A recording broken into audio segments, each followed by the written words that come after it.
విశ్వాసులుగా మనము ఎవరి కొరకు ప్రార్థించాలి? ఎందుకోసం ప్రార్థించాలి? ఎలా ప్రార్థించాలి? దేవుడొక్కడే. మధ్యవర్తి ఒక్కడే. ఈ మాటలకు అర్థమేమిటి? ఈ విషయాలను పరిశీలిద్దాం.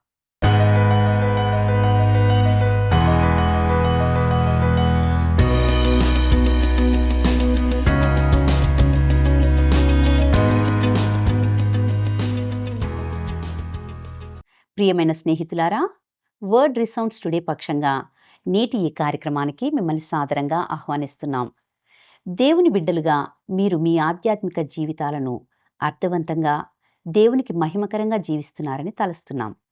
బైబిల్లోని సత్యాలను మీ జీవితాలకు అన్వయించుకుంటున్నారని ఆశిస్తున్నాం. ఈనాటి పాఠంలో బహిరంగ ప్రార్థన యొక్క ప్రాముఖ్యతను గూర్చి మరియు ఎవరి కొరకు ప్రార్థించాలి అనే విషయాలను చర్చిస్తాం. ఇక సందేశంలోనికి వెళ్దామా? పైనున్న వాటిని వెదకు, ధర శాశ్వతం కాదు నీకు. పైనున్న వాటిని వెదకు, ధర శాశ్వతం కాదు నీకు. కాలిపోయే లోకం కొరకు ఆశలు నీకెంతవరకు? కాలిపోయే లోకం కొరకు ఆశలు నీకెంతవరకు? క్షణభంగురమైన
కూర్చిన చింతకు తావే లేనిది ఈ సమయం.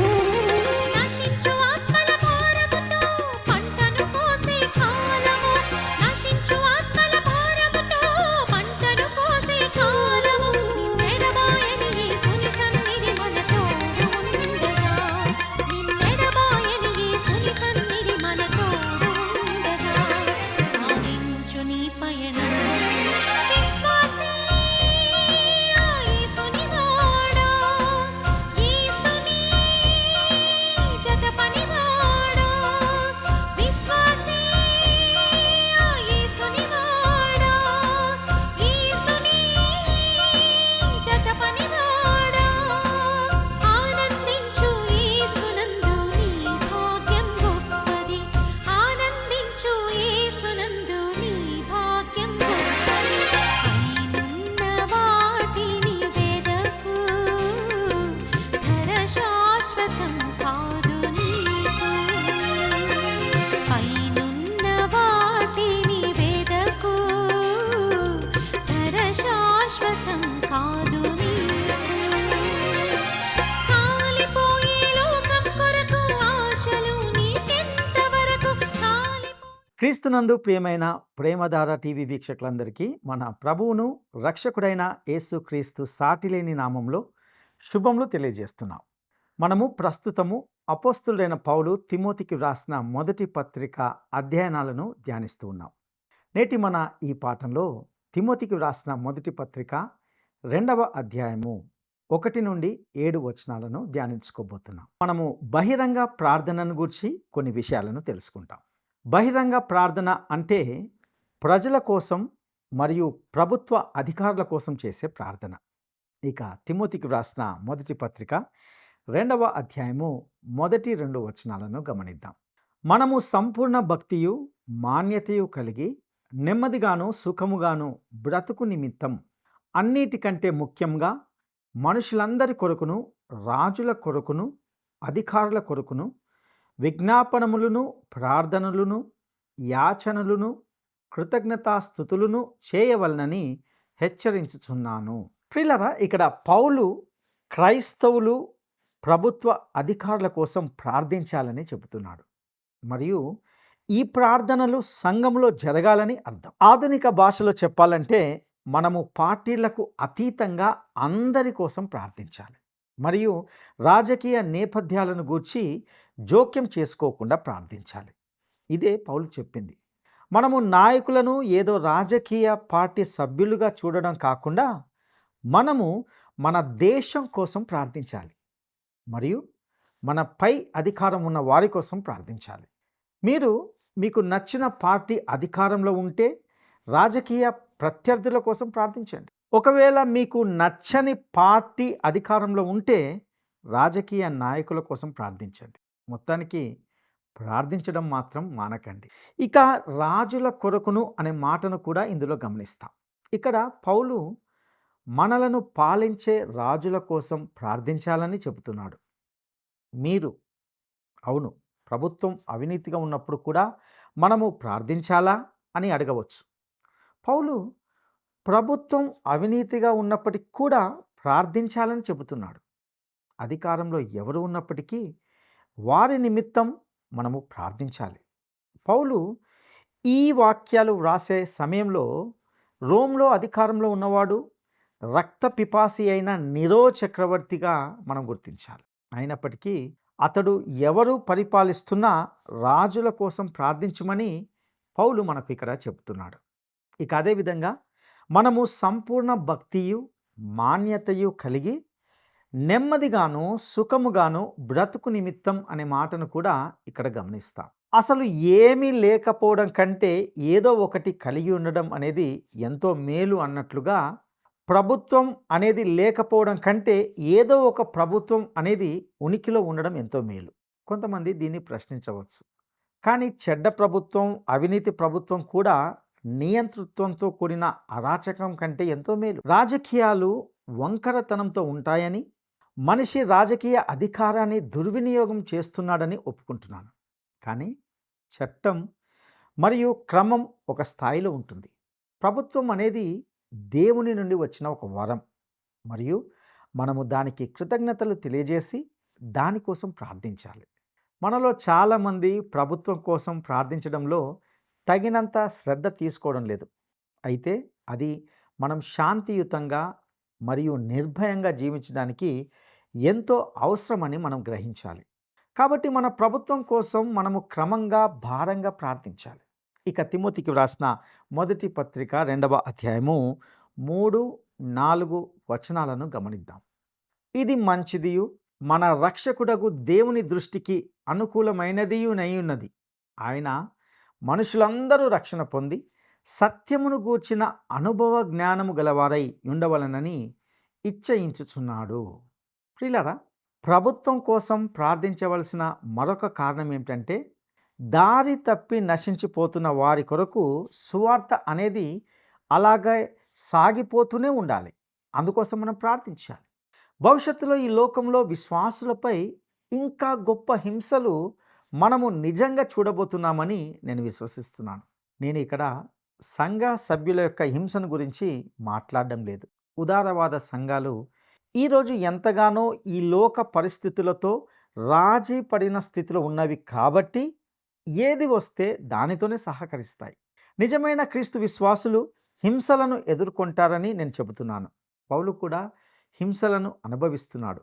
మరియు ఈ హింసలకు కారకులు అవుతున్నటువంటి నాయకుల కోసం విశ్వాసులు ప్రార్థించాలని ఆయన ముందుగానే చెప్పాడు. ఈ వ్యక్తుల కోసం ప్రార్థించడం అనేది దేవుని దృష్టికి అనుకూలమైనదియునై ఉన్నది అని పౌలు మనకి ఇందులో జ్ఞాపకం చేస్తుంటున్నాడు.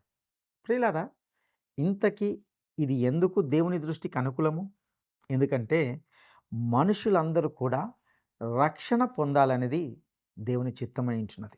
మీరు కానీ నేను కానీ ఒక నిర్దిష్ట వ్యక్తి లేదా వ్యక్తులు మాత్రమే అధికారంలోకి రావాలని కోరుకోవడం ముఖ్యం కాదు. దేవుని సేవకులుగా మనము ఎప్పుడు ఫలాని వారికి ఓటు వేయమని సిఫార్సు చేయకూడదు. అది మన పని కాదు, మరియు అది ఏ సేవకుడి పని కాదని నేను నమ్ముతున్నాను. సువార్త వెల్లడి కావడానికి అధికారంలో ఎవరు ఉన్నప్పటికీ వారి కోసం ప్రార్థించడం మన బాధ్యత. దేవుని వాక్యం తప్పిపోయిన వారికి అందుబాటులో ఉండేలా చేసే వ్యక్తిని మనము అధికారంలో చూడాలని అనుకోవాలి. అదే మన ఆలోచన మరియు మన ప్రార్థన కావాలి. ఇక తిమోతికి వ్రాసిన మొదటి పత్రిక 2వ అధ్యాయము 5వ వచనాన్ని గమనిద్దాం. దేవుడు ఒక్కడే, దేవునికిని నరులకును మధ్యవర్తియు ఒక్కడే, ఆయన క్రీస్తు యేసను నరుడు. ప్రియులారా, దేవుడు ఒక్కడే. ఆనాడు రోమీలు అనేక దేవతలను ఆరాధించేవారు. నేడు కూడా మనుషులు వివిధ రీతుల్లో అనేక దేవతలను పూజిస్తున్నారు. కొందరు సుఖానికి, మరికొందరు వినోదానికి తమను తాము అర్పించుకుంటున్నారు. ఉదాహరణకు సినిమా రంగం లేక వినోద రంగం అనేది ఒక మతముగాను, అందులోని నటీమణులు, నటులు అనేక ప్రజలకు, ముఖ్యంగా యవనస్తులకు ఆరాధ్య దేవుళ్ళుగా, దేవతలుగా అయినట్లుగా మనము నేటి తరంలో చూస్తున్నాం. క్షణంలో తమ సద్గుణాన్ని, సౌశల్యాన్ని పణంగా పెట్టే స్త్రీలు ఉన్నారు. మరియు సినిమా లేదా టెలివిజన్ స్టార్ కావడానికి తమ గౌరవాన్ని కూడా లెక్క చేయని పురుషులు కూడా ఉన్నారు. ఈరోజు ప్రజలకు వివిధ రకాల దేవుళ్ళు ఉంటున్నారు. అయితే నిజమైన దేవుడు ఒక్కడే, ఆయనే సృష్టికర్త. దేవునికిని నరులకును మధ్యవర్తి ఒక్కడే, ఆయన క్రీస్తు యేసను నరుడు. ప్రియులారా, పాత నిబంధన కాలంలో ఇశ్రాయేలీలకు అనేక యాజకులు ఉండేవారు. వీరి ద్వారానే ఇశ్రాయేలీలు దేవుని సన్నిధికి వెళ్ళేవారు. కానీ ఇప్పుడు మనకు ఒకే ఒక మధ్యవర్తి ఉన్నాడని పౌలు చెబుతున్నాడు. ఇక్కడ మనకు ఏ మనుషుడు మధ్యవర్తిగా అక్కరలేదు. నేడు మనము ఏ బిషప్ లేదా పోప్ ద్వారా కానీ, ఏ దైవజనుని ద్వారా కానీ, ఏ అపోస్తులుడు, ప్రవక్త అని నేడు పిలువబడుతున్నటువంటి వారి ద్వారా కానీ దేవుని యొద్దకు వెళ్ళాల్సిన అవసరం లేదు. ఎందుకంటే దేవునికి, మనుషునికి మధ్యవర్తి ఒక్కడే ఉంటున్నాడు. ప్రియులారా, వాస్తవానికి మనకు ఒక మధ్యవర్తి అవసరం, మనకు ఒక యాజకుడు అవసరం. అయితే మనము ఒక ప్రధాన యాజకుడిని కలిగి ఉన్నాం.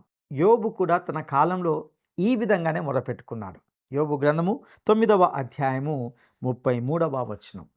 మా ఇద్దరి మీద చెయ్యి ఉంచదగిన మధ్యవర్తి మాకు లేడు.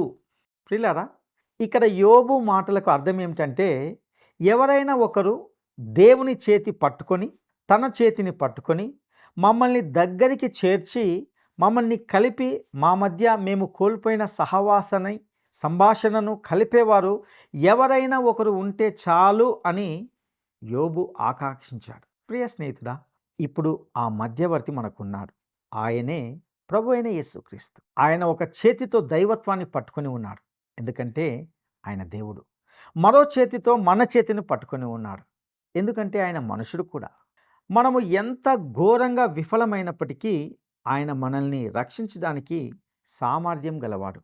ఆయనే మన రక్షణ కొరకైన విమోచన క్రయధనాన్ని చెల్లించాడు. ఆయన ఒక మధ్యవర్తిగా ఎలా ఉండగలడు అంటే, ఆయన ఒక మనుషునిగా కూడా అవతరించాడు. నా చెయ్యి పట్టుకొని నన్ను అర్థం చేసుకోగలడు, మిమ్మల్ని కూడా అర్థం చేసుకుంటాడు. మీరు కూడా ఆయన యొద్దకు వెళ్ళవచ్చు.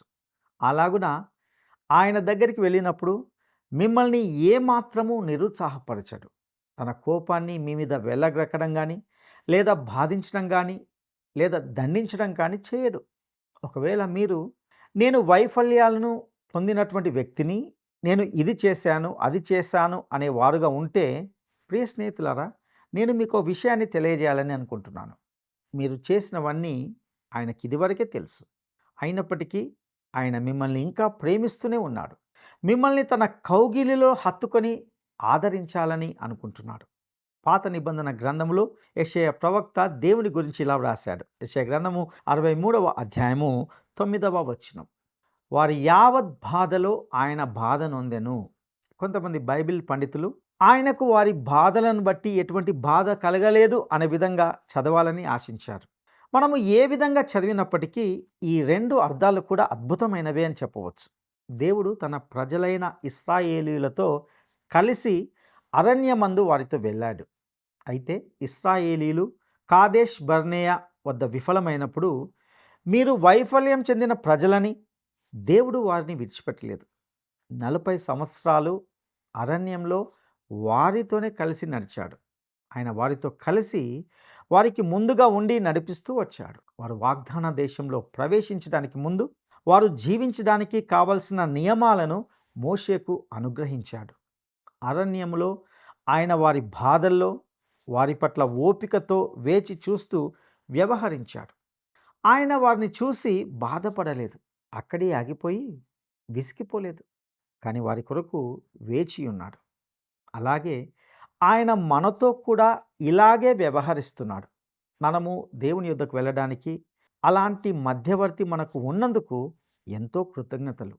మీరైనా సరే ఆయన ద్వారానే వెళ్ళాలి. ఎందుకంటే ఒక మనిషిగా మీరు నా దగ్గరకు వచ్చి మీ సమస్యలను పంచుకోవడం వలన ఉపయోగం ఉండకపోవచ్చు, మీ ఇబ్బందులను నేను సరిగ్గా అర్థం చేసుకోకపోవచ్చు, కానీ ఆయన చక్కగా మిమ్మల్ని అర్థం చేసుకుంటాడు. ఆయన మన వలనే మనుషుడు. ఆయన ఒక మధ్యవర్తి. ఆయనే తన చేతిని నా చేతిలో ఉంచాడు. నేను నా చేతిని ఆయన చేతిలో వేయలేదు. ఆయనే మన చేతిలో తన చేతిని ఉంచుతాడు. అదే అన్నింటిలో కూడా అద్భుతమైన విషయం.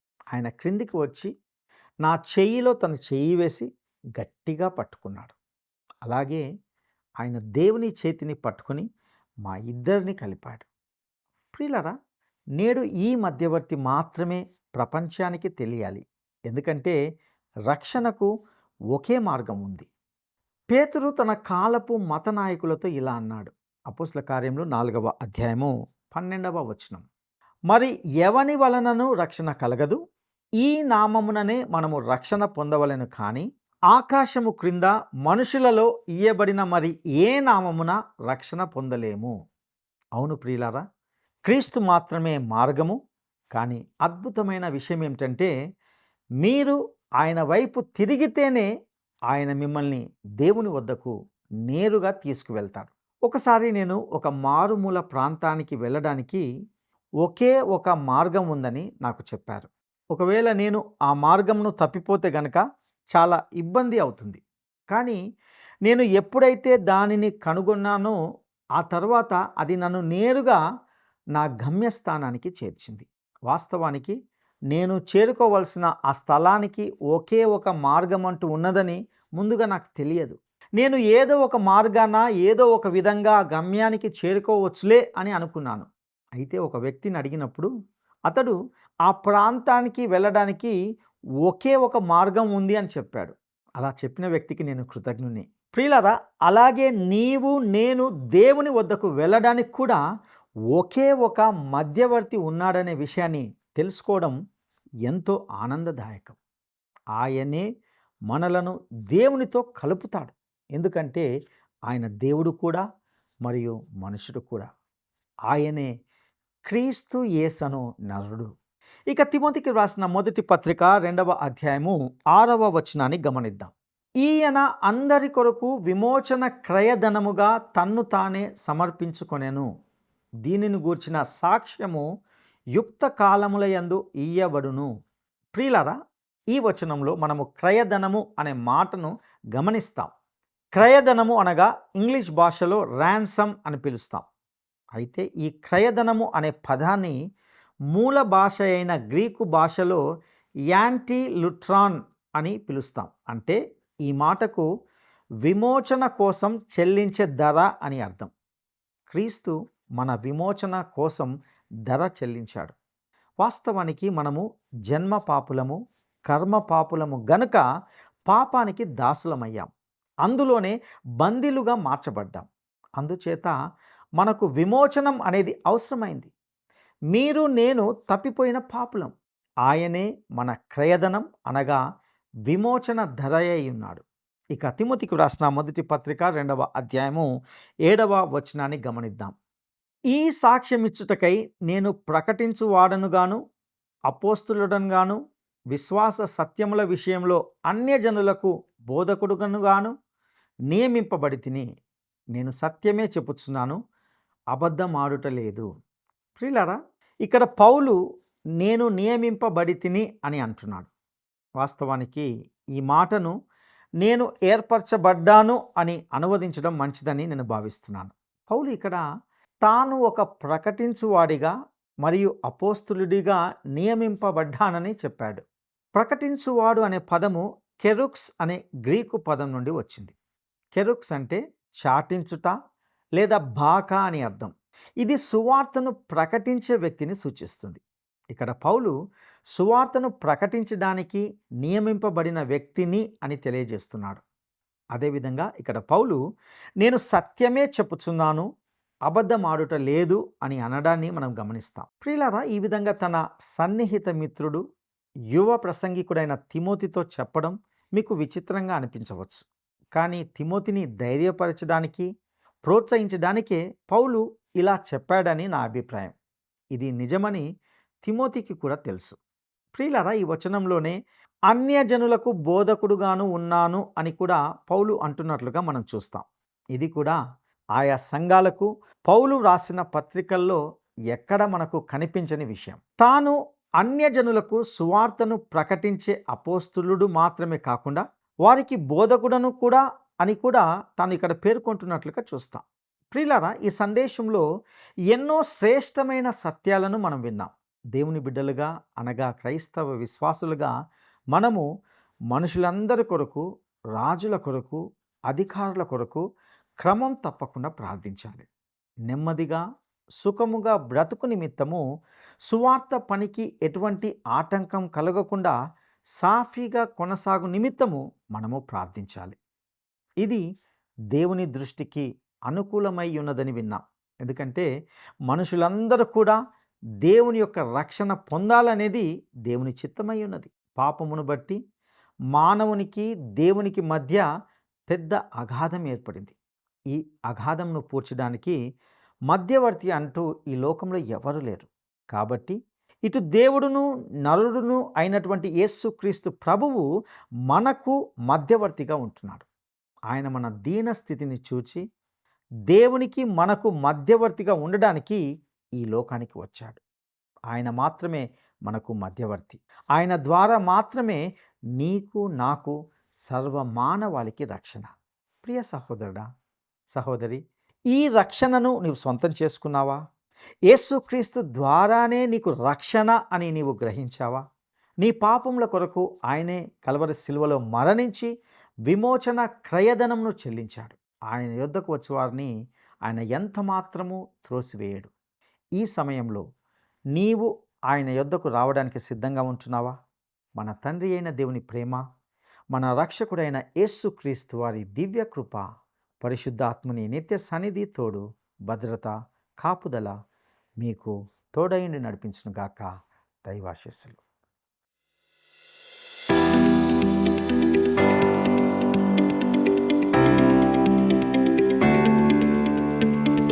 క్రయధనము అనగా ఏమిటి? క్రయధనము అనగా ఏమిటి? 1. కొనడానికి ముందు ఇచ్చే బయానా. 2. వ్యాపారం కొరకు చెల్లించే పెట్టుబడి. 3. విమోచన కోసం చెల్లించే ధర. ఈ ప్రశ్నకు సరైన జవాబును ఈ వాట్సాప్ నంబర్కు పంపండి. మా వాట్సాప్ నంబర్ 9339952570. నేటి ఈ సందేశము విశ్వాసులుగా మనలో ప్రతి ఒక్కరిని ఎంతగానో ప్రోత్సహించిందని మరియు మీ ఆధ్యాత్మిక జీవితాలకు దోహదకరంగా ఉందని నమ్ముచున్నాం. మరిన్ని లోతైన సత్యాలను తెలుసుకోవడానికి లేక మీ ప్రార్థన అవసరతలను తెలియచేయడానికి మీరు మమ్మల్ని సంప్రదించవచ్చు. మీ ప్రతి ఫోన్ కాల్ మాకు చాలా విలువైనదని మీ కాల్ కోసం వేచి ఉంటాం. దేవుడు మీకు తోడయుండి నడిపించునుగాక. ఆమేన్. ఈ కార్యక్రమం మీకు నచ్చిందా? అయితే వెంటనే మిస్డ్ కాల్ ఇవ్వండి. బహుమతి పొందే విజేత మీరే కావచ్చు.